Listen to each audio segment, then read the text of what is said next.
Looks like we have a pretty full house today. Must be Monday. Good to see everyone. Earlier today, I sent a letter to all members of the Senate expressing my serious concern regarding the significant delays in confirming State Department nominees.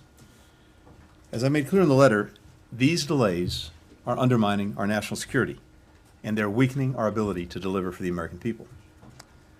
Let me just start with the numbers. At present, the State Department has more than 60 nominees with the Senate. 38 have completed all the other steps and are on the Senate floor, awaiting confirmation. Of those 38, 35 are career Foreign Service officers. Now, that number is going to keep going up as more sitting ambassadors complete their tours, more nominees come forward. By the end of the summer, we expect Egypt, Israel, Jordan, and Lebanon will all be without confirmed U.S. ambassadors. 8 nominees are awaiting confirmation for posts in African countries. And it's not just the Middle East and Africa where we've got this problem. Ambassadorships are open in Asia, in Europe, in Latin America, as nominees await confirmation. So are key issue-focused positions, like, for example, our counterterrorism coordinator. During the current Congress, only 5 nominees have been confirmed. In previous administrations, the overwhelming majority of career nominees received swift support to advance through the Senate by unanimous consent. Today, for reasons that have nothing to do with the nominees' qualifications or abilities, they are being forced to proceed through individual floor votes. Over a third of those nominees have been waiting approximately a year or more, some longer than 18 months.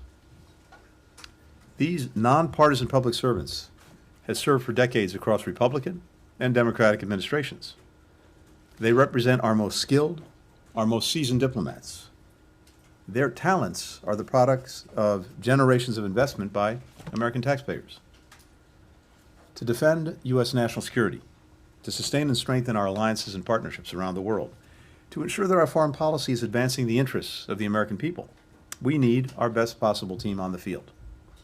By failing to confirm these nominees, a handful of senators are keeping our best players on the sidelines. Now, I worked in the Senate for years. So, of course, did President Biden. I respect and value its critical oversight role. It's crucial in ensuring that we have highly qualified individuals representing the United States around the world. But that's not what is happening here. No one is questioning the qualifications of these career diplomats.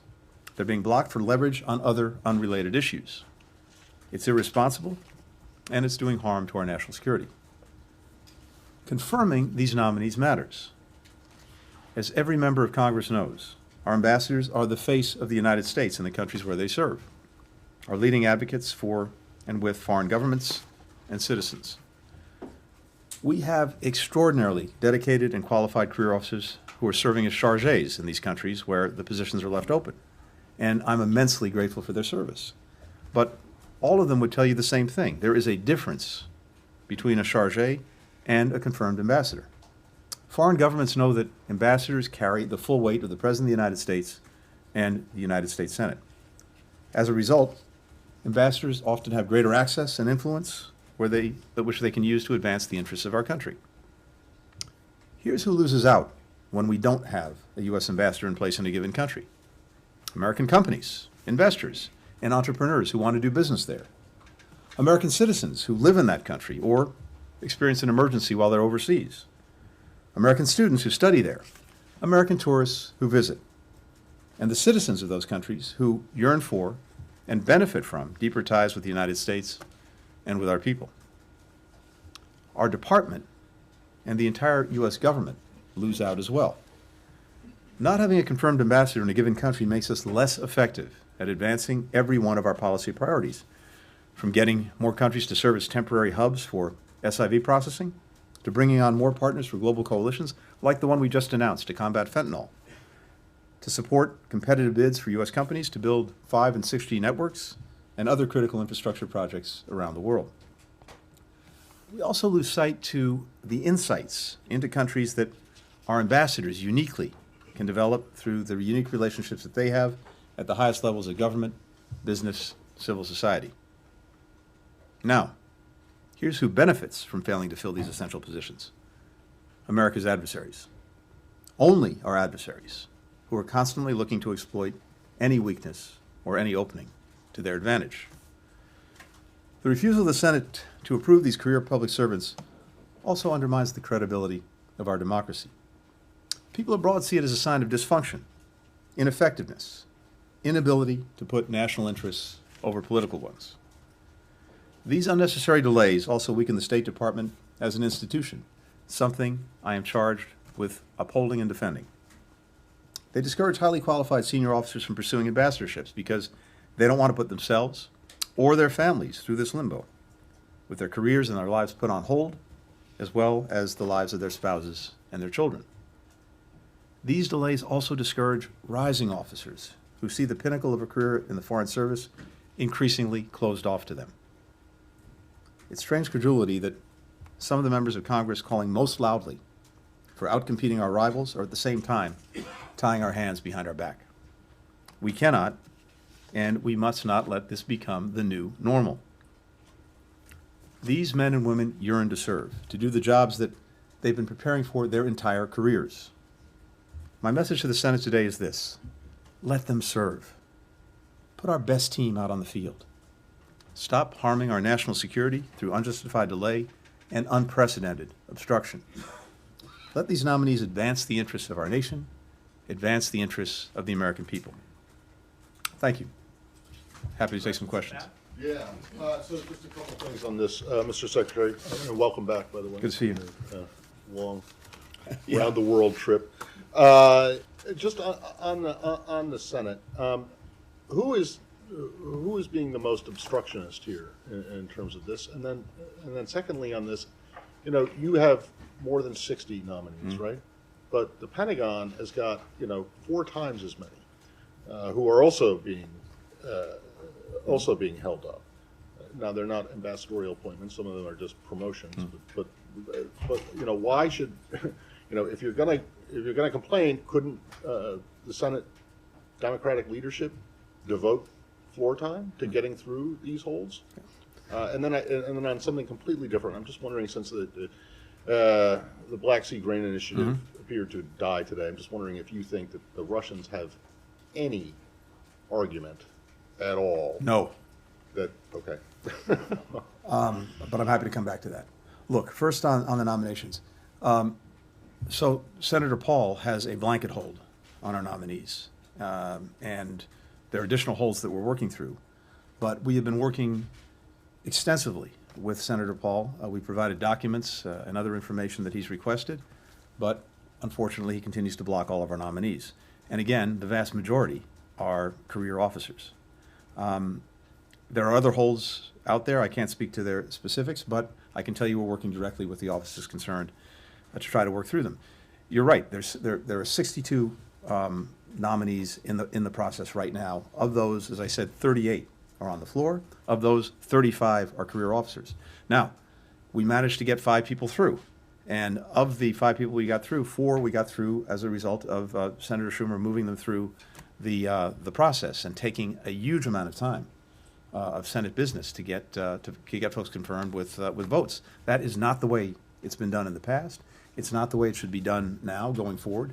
It ties up too much of the Senate's time, and there is absolutely no justification for it. I'm grateful to Senator Schumer, Leader Schumer, for doing this, but that's not the way it should happen. And at the rate we're going, even if you decided to give floor time to every single one, there is not enough floor time to get through all of these nominees. And never mind doing the other business of the nation. And of course, we're in very close contact with our colleagues in DOD working through this, and certainly there's been a lot of focus on their nominees or promotion lists, and that too is absolutely detrimental to our national security. Sorry, just one other thing. You mentioned that Israel, Egypt, Jordan, and Lebanon won't have... by the end of this summer, that's right. It's the rotation. I wasn't aware that has the White House nominated a replacement for Ambassador I come back to you with all of the folks that we've nominated or about to be nominated, depending on... So on the Black Sea Grain Initiative, look, first, it's really important to put this in perspective. Of course, never should have been necessary in the first place. The only reason it became necessary is because Russia invaded Ukraine and then decided to blockade the ports and prevent Ukraine from sending grain around the world, as it's done for years. It's been the breadbasket of the world. So as a result of that, Turkey, the United Nations, as you know, the Secretary General, negotiated this arrangement, the Black Sea Grain Initiative, to at least allow the grain and other food products to get out of Ukraine and onto world markets. And that's had a tremendously positive benefit. Something like 32 million tons of food products have gotten out. It's the equivalent of 18 billion loaves of bread in the roughly 1 year that the grain initiative has been in effect. And that's done two things. It's actually gotten food onto people's plates, but even when the food wasn't going directly to certain countries or certain people, it also was helping to keep prices low because it's a global market. So the result of Russia's action today, weaponizing food, using it as a tool, as a weapon in its war against Ukraine, will be to make food harder to come by in places that desperately need it and have prices rise. We're already seeing the market react to this as prices are going up. The bottom line is it's unconscionable. Should not happen. This should be restored as quickly as possible. And I hope that every country is watching this very closely. They will see that Russia is responsible for denying food to people who are desperately need it around the world and to contribute to rising prices at a time when many countries continue to experience very difficult inflation. Well, thank you so much. Just following up on the Matt's Black Sea question, if I may, would it be possible for Turkey, the U.S., or some other partner countries to provide any other sort of guarantee, formal or informal, that would help get grain bulk carriers from the Ukrainian coast through the Bosphorus? And is there any broad effort underway to ensure freedom of navigation in the Black Sea, which is what the U.S. insists upon in many of the other seas around the world? And linked to that is the Kerch Bridge question. There was a bombing of the Kerch Bridge. I'm just wondering if Russia says naval drones were responsible. Were those from Ukraine, and does the U.S. support that? So we'll back on the Black Sea Grain Initiative first. Look, the Ukrainians and others will look at whether there are any other options. But the challenge is this: if Russia is ending this initiative and sending a message that grain cannot and other food products cannot leave Ukraine unimpeded, even if there are other options, I think it will likely have a profound chilling effect on the ability to pursue them, as other countries, companies, shippers, etc., will be very concerned about what happens to their ships and to their personnel if Russia is opposing any export of food products from Ukraine. The whole point of this was to have a voluntary agreement that involved all of the relevant parties, that was endorsed by the United Nations, to make sure that there was safety, security, predictability in moving food out of Ukraine into places that were desperately in need of it. So in the absence of that, I think, yes, we'll look to see what else can be done to find other ways to get Ukrainian food products on the world market, including, again, moving, as Ukraine's already been doing, moving things out through rail and by road. But in terms of the volumes necessary, it's really hard to replace what's now being lost as a result of Russia weaponizing food. On the Kerch Bridge, this is a situation that we're monitoring, and I don't really have anything in particular to offer on that. Just I can say as a general proposition. Of course, Ukraine has to decide how it conducts this war in defense of its territory, its people, its freedom. And finally, the back of the room, Michelle. Yeah, thanks. I have just a question on China, because China's already raising concerns about a future stop by the Taiwanese vice president. I wonder if you're worried at all that that's going to undermine the progress that you feel you've made, putting a floor under that relationship. And real quickly on passports, because that's a common concern that you're hearing from members of Congress and Americans. What's it going to take to speed up the process? Second part first. I was just, I guess about 3 weeks ago, visiting our passport office in New York, the largest passport office that we have, and saw the operation firsthand, and saw people working overtime, double time, triple time to get blue books into people's hands. The demand for passports is greater than it's ever been.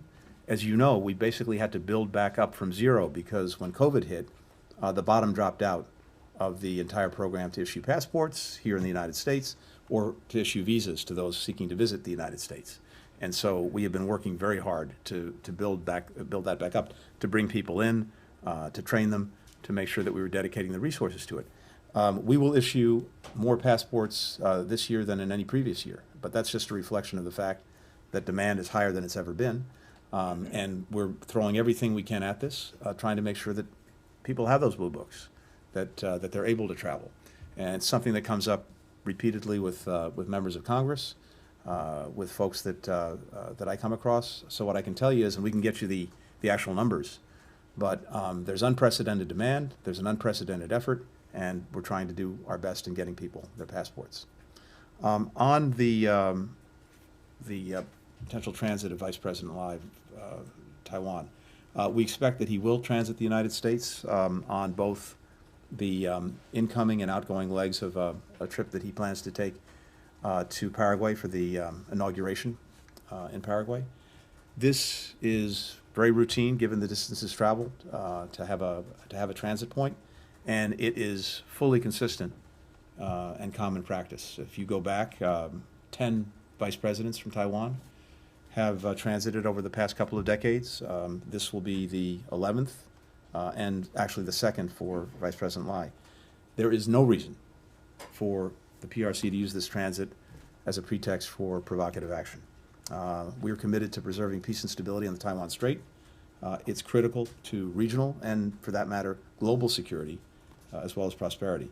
And as I've been able to share repeatedly with now with our Chinese counterparts, including just last week when I met with Wang Yi, the senior foreign policy official, we have no desire to change the status quo on the Taiwan Straits. Our policy hasn't changed. We fully expect that neither side will unilaterally change the status quo. We fully expect that everyone involved will resolve any differences peacefully. And again, this transit is fully consistent with that policy. Thank you, Mr. Secretary. Thank you. And now, the main act. Thank you. I don't know about the main act. I will do my best. Matt, you want to start? Anything further, or am I free to go? Well, I'm just curious because, you know, when the Secretary said by the end of the summer you won't have confirmed ambassadors in Egypt, Israel, Jordan, or Lebanon, but I don't think, unless I'm wrong, and please correct me if I'm wrong, that there has been anyone even nominated to replace Tom Niles. The point he was making is that we had I mean, you can't complain. If we had a nominee today, that nominee would still face the same blanket hold after that nominee went through the Senate, the regular process, still same the blanket hold. Has the White House nominated anyone? No, we have not yet nominated, but if you look at the number of let me finish. If you look at the situation as it exists currently, all the nominees that start today are still backlogged based on what's happening in the floor. There is a huge backlog. Okay, yeah. I'm not debating that point. I'm just wondering if have there been people nominated for those four posts? We have. I don't have the full. I think at least one of them has been. Yeah, but certainly no one for Israel. That's right. Well, the ambassador for Israel just stepped down in the last 2 weeks. So. Well, yeah, but you're complaining about something that's going to happen later this summer, but you don't even have anyone in the I would be more than happy to withdraw the complaint if the Senate decides to start moving on our ambassadors expeditiously, and we can count on the ambassador to nominee to Israel to be moved through unanimous consent, as these typically have been. Going to make some news about who would be nominated. I don't think I should do that. Ambassador Knight, did he already? I'm sorry, but just to clarify, Ambassador Knight, did he already leave his post? I believe he's finished his tenure. Yes. Go ahead. Thank you. I just wanted to follow up because we received a statement from Senator Rand Paul in response to Blinken's letter and comments, and he's placing the blame with Chairman Menendez, saying if saying the committee will only return to expedited procedure when Chairman Menendez signs COVID-19 document requests. Is that something that the State Department would encourage Menendez to do? Is that something that you know, Blinken or officials have spoken to senators? Can you just speak to that? So I won't get into what is an internal Senate issue. I will say from our perspective, we have already provided documents to Senator Paul that are responsive to his requests. We have made clear that we see this as an ongoing process. We will continue to provide documents that are responsive to his requests. But he is asking us for documents that are not State Department documents, and documents that we cannot provide because they're not in our possession, but yet continues to use that as an excuse to hold up State Department nominees, as the Secretary pointed out, who have never been held to this standard before. The vast majority of career ambassadors have been confirmed through unanimous consent. So we are happy to continue to engage in a legitimate process with Senator Paul. I will let Senator Menendez speak to internal Senate issues, but he shouldn't be holding our nominees hostage, because all that does is hurt our national security.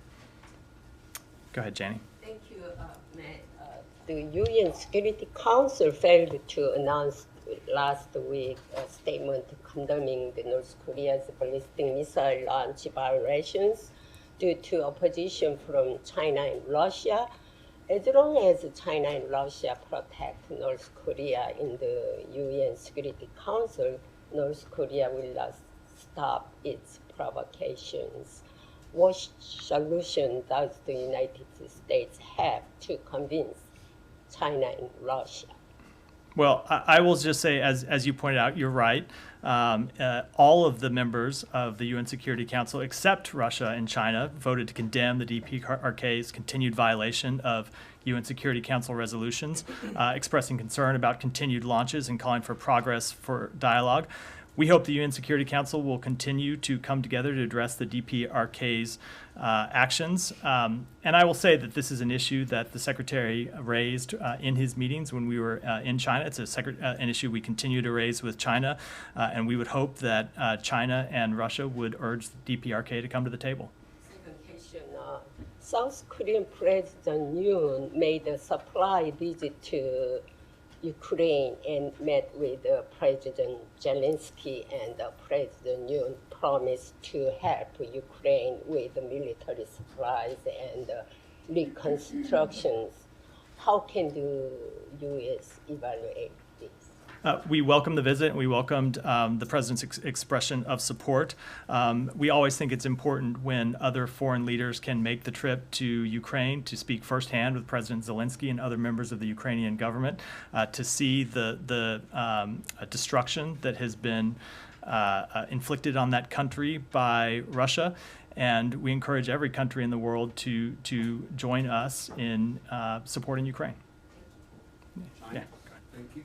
Thank you, Matt. My first question is about Pakistan.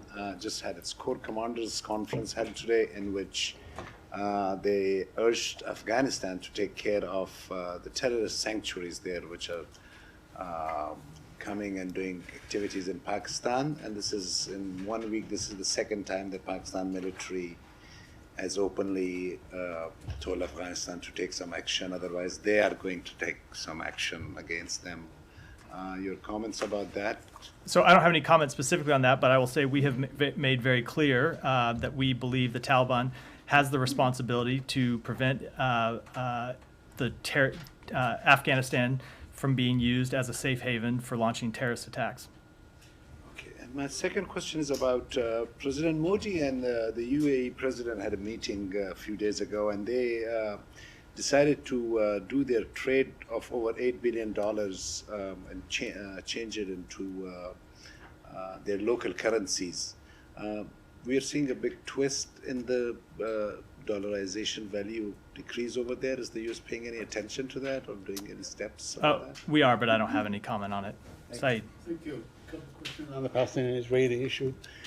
Peace Now reports that since the beginning of January, the Israelis have approved something like 13,000 new housing settlement units and so on. I mean, it sounds like a broken record, but what could this administration do to sort of deter the Israelis instead of rewarding them? I mean, we see that the president of Israel is coming, maybe the prime minister of Israel is coming, so. I will say, as I've said before, that we have been absolutely clear on this issue.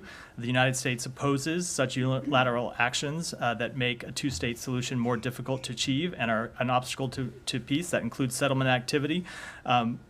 We have made this clear publicly, made it clear in conversation with you a number of times, and we make it clear in our conversations with Israeli government officials. Another question on a journalist, a Palestinian journalist that has been arrested by the Palestinian Authority for conducting his job. I know that the PA is, you're the benefactor of the PA in many ways. So do you have any comment on the brutality of the Palestinian Authority in terms of dealing with Palestinian journalists? I don't have any comment on this specific case. I would say that broadly speaking, the United States supports press freedom and the protection of all journalists in carrying out their work. Are you aware of the arrest of Aqil Awaudia? I've seen the reports. Yeah. Since the president's visiting tomorrow, and it's been announced today that Prime Minister Netanyahu has been invited to come to the U.S. To meet with President Biden. You've expressed these concerns over and over. Often in response to Saeed questions, but in response to many different actions that the Israeli government has taken. You're expressing concerns about the policies of this government, but we now see an invitation being extended. We've got the president coming. I guess, what's your response to the I think a lot of people would see that and say, you're not following up these concerns with any sort of tangible actions. I would say I think that the characterization oversimplifies our relationship with this government, as is true for a number of our allies. There are things with which we agree with Israel and things with which we disagree. We make clear in all of our engagements with Israel that our commitment to their security is ironclad. At the same time, we raise concerns that we have with them. We also have priorities that we're working on with respect to the government of Israel. As you know, Secretary Blinken traveled to Saudi Arabia recently, where he pressed for normalization with Saudi Arabia. We've launched an extensive effort to deepen and broaden normalization with other countries in the region. So yes, we do have concerns with certain actions the government of Israel takes, but we have other issues in which we have shared priorities and we work together. So our relationship with them is one where we have some things we agree on and work together, and other places where we have concerns and we press them privately and publicly. One of those issues that you are in touch with them on is that Israelis getting access to the visa waiver program. There's been some reporting out of Israel. Israeli officials seem to be sort of suggesting that they're going to be able to move forward on that there might be a pilot program to see whether Palestinian Americans can travel in the same way as other Americans in Israel. Is there any update you can give us on Israel's chances of getting into that program soon? I am not going to comment on those reports or prognosticate on their chances, other than to say that we continue to be in discussions with Israel about this matter. We continue to work with them toward fulfilling the visa waiver program requirements, including extending reciprocal privileges to all U.S. citizens and nationals, including Palestinian Americans, to travel to and through Israel. It's an important issue. It's one we've been engaged with them on for some time, but I don't have an update on the status. Yeah, go ahead. Thank you. Last week, Iraq has signed a deal with Tehran that exchanged gas for oil, and this has likely violated your sanctions on Iran. Any reactions to that? I don't. We continue to monitor that issue. Okay, and one last question. This week, the Iraqi Prime Minister visited Syria and met with Bashar Assad, and also they discussed about different issues in the region. As the Syrian Bashar Assad coming back to the regional arena, do you have a clear policy towards the Kurdish issue in Syria? How do you want to resolve the Kurdish issue in Syria at this stage? Let me take that one back. Go ahead. Thank you. Turkish President Recep Tayyip Erdogan signaled that we might have to wait till October to see the Turkish parliament ratifying Sweden's accession to NATO. Based on your recent conversations that you have with the Turkish government, are you optimistic that this might move forward faster and get it done earlier, before October? I won't speak to timelines. I will say that we are optimistic that Sweden's accession into NATO will be approved. We appreciate Prime Minister Erdogan's work on this matter. President, excuse me. I knew as it came out of my mouth that it was wrong. We appreciate President Erdogan's work on this matter, but I don't have any timeline other than to say that we hope it's approved as soon as possible. Go ahead, Gita. Thanks. Do you have any updates on the work of the Office of the Special Envoy for Iran in gaining the release of the dual national Americans imprisoned in Iran? I do not. It's an issue on which that office continues to be engaged. We are working to return. We're working to secure the return of those American citizens, but I don't have any update. Has the needle moved at all since last? I just don't have any update other than to say it continues to be an important priority for us. Okay. Again, in Iran now, the police or the government has started a new crackdown for hijab since the anniversary of Mahsa Amini's death is approaching. Any comments on that? I will say that we are concerned by the reports that Iran's so-called morality police are cracking down to enforce mandatory hijab.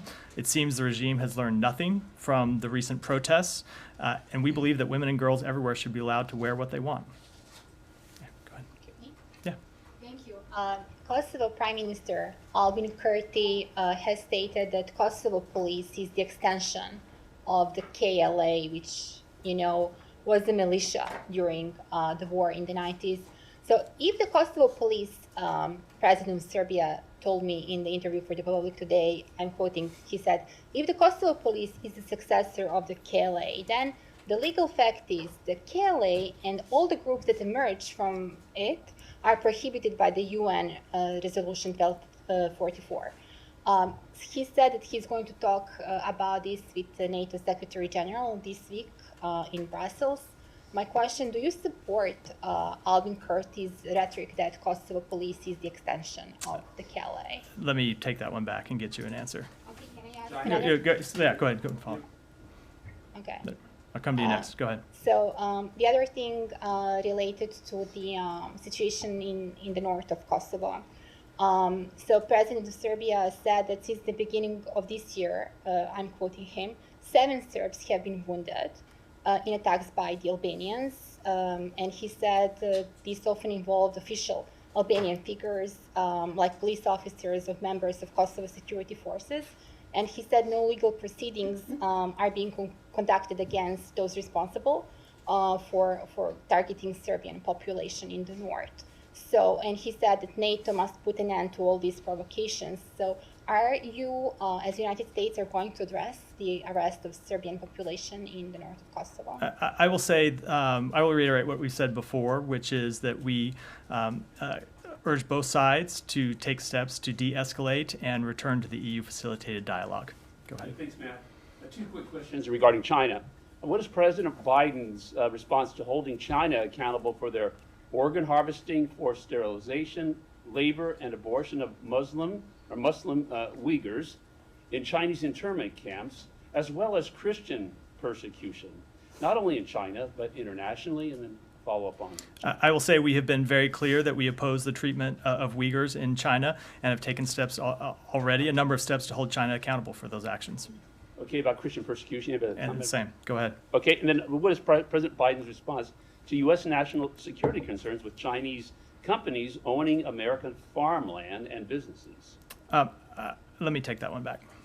Yeah, go ahead. Has China provided any explanation for Foreign Minister Qin Gong's absence?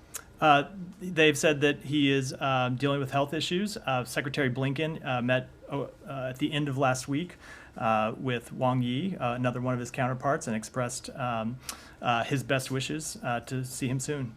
And then on a different topic, did the precedent set by the department in the Afghan dissent cable, giving that to the House Foreign Affairs Committee, set or change the way or allow Senator Rand Paul to make demands that he's making? I certainly don't believe so. We saw that as an extraordinary accommodation that we made to the Congress in a very special circumstance. As you know, we allowed members of Congress to come here and read that cable behind closed doors. We see that as a very different issue than the demands that Senator Paul is making. And again, I would just reiterate, Senator Paul can make legitimate requests of the State Department, of others in the administration. What we object to is him holding hostage nominees who are career Foreign Service officers who have served in Republican and Democratic administrations alike. Many of them have been nominated to and confirmed for ambassadorships under Republican presidents, including the previous administration. Holding those nominees up for issues that have nothing to do with their qualifications and hurting our national security process, our national security in the process. That's what we object to. Shannon. About the Ukrainian counteroffensive, a defense official said today that since the latest counteroffensive began, they've been able to retake about 81 square miles of territory. That's a little larger than the size of D.C. Now compare that to the 4,600 square miles that Ukraine was able to take during the first counteroffensive. Does the U.S. and its allies see that as a significant step forward for Ukraine, or does the strategy here need to be revised? I will say, as I've said consistently since the beginning of this counteroffensive, that from this podium, I'm not going to pass judgment on the progress or provide kind of minute-by-minute updates on what is ultimately a military matter that doesn't even involve our own military. I will say from our perspective, obviously the Russians have had time to dig in, to fortify, to put landmines all over the Ukrainian countryside. And so I know that the Ukrainians expected that this would be a difficult process. We expected that it would be a difficult process. I think the important thing is that the Ukrainians have everything they need to conduct this counteroffensive. They have yet to commit all of the military units that they have available to them, including some units that were trained by NATO forces over the past year. So I would say it is still early days in the counteroffensive, but as to any battlefield assessments, I will leave that to the Ukrainians. Yeah, go ahead. So a couple of hours ago, House Foreign Affairs Chairman Michael McCall said he hopes that U.S. could put some leverage on countries like Turkey that are depending on F-16s to use their leverage on Putin for the grain deal. Is there any link between F-16 sales to Turkey and the grain deal? And are you in touch with Congress or Ankara today about Russia's decision about the grain deal? There is no link, and I will say that Turkey has been at the forefront of encouraging Russia to first enter into and then extend the Black Sea Grain Initiative. So Turkey has been a leader in this effort of trying to secure food supplies for the entire world. We have commended them for their efforts, and it is Russia that is holding up this initiative, not Turkey or any other country. Go ahead. Thank you. Very quick question two questions on Bangladesh. After returning back Under Secretary Zaya, Bangladesh regime is back to, under attack the opposition parties, rallies, and yesterday there was a by-election, though main opposition boycotted because of that. That the even independent candidate under attack came under attack. He's in hospital now. So and less than 10% vote casted. And so how could you believe that Prime Minister Hasina will ensure free, fair election, as 2014 and 2018 election was not free, fair, and still the by-election is not free and fair, and candidates like under attack. So what is your position on that? Are you following this? I would say that this type of political violence has no place in democratic elections. We encourage the government of Bangladesh to investigate any reports of violence thoroughly, transparently, and impartially, and to hold the perpetrators of violence to account. And I would say that, as we have said before, that we would expect the government of Bangladesh to hold free and fair elections, and we continue to monitor it closely. Yeah, just Wednesday night in New York, one of the opposition activists protest in front of the ruling visiting Awami League Party MP, and just after a few hours, his family got under attack back home in Bangladesh. His brother and his mother and the family members. And the government ruling party voted in live Facebook that they are attacking who is raising boys outside the country, they are attacking their home. So it was under live. So if someone is talking from US or protesting or arguing with the government party, and they are not safe in their home country. So what is your views on that? I would just say again that type of violence that you mentioned has no place in democratic elections. Yeah, let me go. A couple of questions. I wondered if you could say anything about the meeting the Secretary had today with the CEOs of Intel, Qualcomm, and NVIDIA, and how much this department sort of looks to the private sector to, in terms of feedback on policy towards China, particularly restrictions on semiconductors. Yeah, I would say the Secretary looked at that meeting as an opportunity to do two things. Number one, to share his perspective on the industry and on supply chain issues, especially after his recent visit to China. And number two, to hear directly from those companies about how they see supply chain issues, about how they see doing business in China.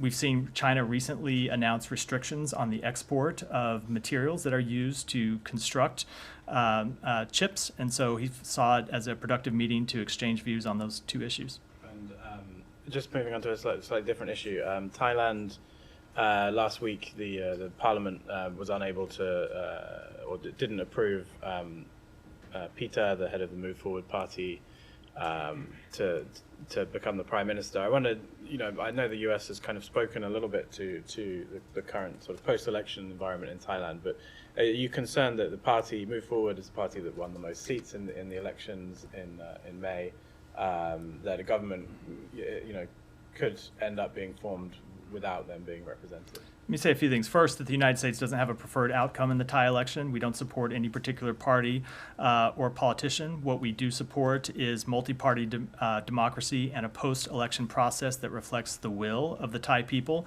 and supports a democratic and prosperous future for Thailand. We are very closely watching the post-election developments. That includes the recent developments in the legal system, which are of concern.